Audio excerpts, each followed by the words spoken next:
Welcome back, everybody. I'm the Doc Bob Lee from WBLS and Bronx Nets Open. And our next guest is a housing organizer and civic leader. He's running for City Council, District 14 in the Boogie Down BX. He joins us today to speak about his plans to build a better Bronx. Please welcome to the show, Adolfo Abreu. How are you? Thank you. I'm doing good. How are you doing? Good, good. Congratulations before it happens. Thank you. I appreciate it. It's been a nice journey. Yeah. And I see Mom is always helping you out, huh? Yes, my mom has been there day one. Single mom has always been supporting me since 1993. Yeah, and you talk about housing. You have a housing background because you came through a lot, right? You survived a lot growing up. You struggled in the Bronx, survived off of food stamps and all that. Speak about that. Yeah, like I said, I've been living in this neighborhood all my life, 28 years. I live in 196 in Morris, raised by a single mother. My mom has done a lot just to make sure that her and I were able to survive. She was making $4.50 an hour as a home health aide in the 90s, having to get on food stamps just so that her and I could survive.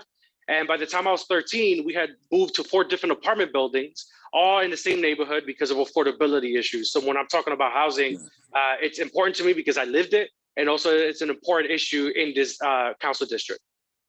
And what inspired you to run? What inspired me to run is, all of that my mom and I went through when I was younger, in addition to going to PS 86 when I was young. And that school is still overcrowded. It's still one of the most overcrowded school districts in the city. And I was one of those kids who had to be bused to a school in the South Bronx because there was not a seat for me in my own school. And it wasn't until I joined an organizing community by the name of the Northwest Bronx Community and Clergy Coalition that I learned that what my mom and I went through was a common struggle for immigrant and working class communities in the Bronx, but that it was possible for us to change it if collectively we stood together to just advocate for much needed changes in our laws and in resources just to transform the Bronx to make it work for us. What do you want your potential constituents to know about you in District 14? Well, I'm a community organizer, so I know it's important to center the needs of the people in the district when it comes to policymaking, when it comes to our budgets, when it comes just decision making overall. I think it's more important to lead with the ethos and the belief that those who are most impacted need to be at the center of the decision-making table. I think more often than not, we hear politicians who say, I'm going to listen to you, but I think we want more than listening. I think our communities want to be invited to the table of governance and actually have real concrete decision-making power alongside their elected officials. Yeah. And what are some of the issues that you'll tackle or try to tackle if elected? Yep. So earlier we talked about housing. So that's top one on the agenda, making sure that we're building deep and permanent affordable housing. Second, allow the opportunity for our tenants to have ownership of their buildings, whether it's through the Community Opportunity to Purchase Act or with via community land trusts. Second, I think is health. We need to make sure that our public hospitals are not privatized, that they're receiving as much resources to provide care to our communities. And also that the workers in the hospitals feel safe, whether it's on safe staffing levels, and have all the necessary tools just to kind of continue caring for our communities. And lastly, just education, because I lived it again. Our schools are still overcrowded, so we need to build more schools. They're underfunded, so we need to provide and fight for resources that are owed from the state, and just ensure that our school system is investing in our development. Good. Talk about some of the challenges that your community and the city at large has faced during this pandemic. Everybody's had a tough time. Do you have all the testing that you need there? Do you have everybody getting vaccinated on time? Do you still have a large number of people who are hesitant about doing it? What are some of the challenges? Yeah, I mean, in the Bronx, I think for us Bronxites, we know that we were experiencing crises before this pandemic, right? Whether in terms of rent burden, this council district has the highest eviction rates in the city. And right now, with the eviction moratorium being lifted, they have the highest eviction rate filing. So there's a real crisis in housing that's always been there. So we have to mitigate that.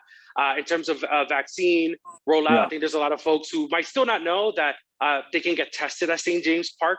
I still run into people on the street who don't know that they could go to St. James Park and get some testing. So one, there still needs to be more outreaching so that folks can aware about testing sites near where they live, but also even vaccination. I think the biggest struggle has been language justice, vaccine appointments being available, because sometimes people they check for a multitude of weeks and haven't been able to get appointments. So we need to up those numbers there just to make sure that our people feel safe and secure. Yeah, absolutely. Where can we go to find out more about this wonderful person who's running for office?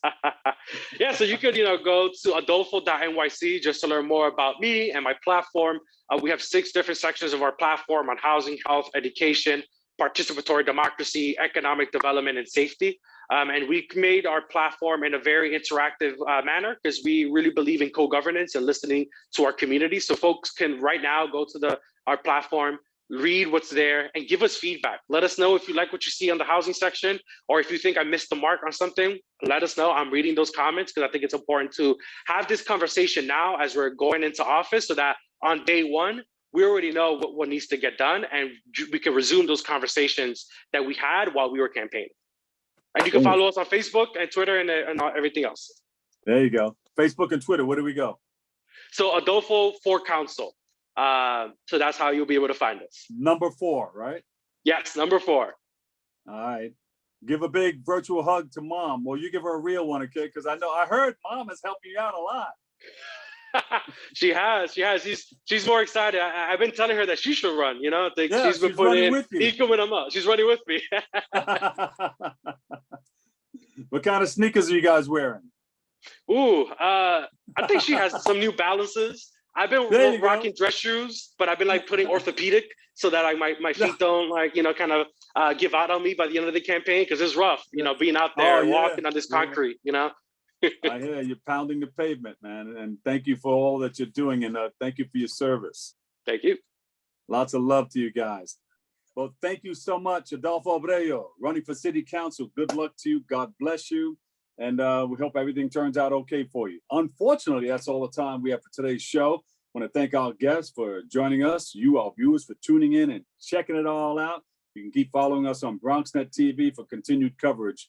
I want to thank you for letting us share in this space and time with you. I want to thank our crew from BronxNet, all of our wonderful producers. Thank you, thank you, thank you. We can't thank you enough. For all of us here at BronxNet, mwah. Always remember this: what you are is God's gift to you, and what you make of yourself is your gift to God. So choose your choice and let your choice control the chooser of the Dr. Bob Lee. I'll catch you over 107.5 WPLS. I love you all. Peace.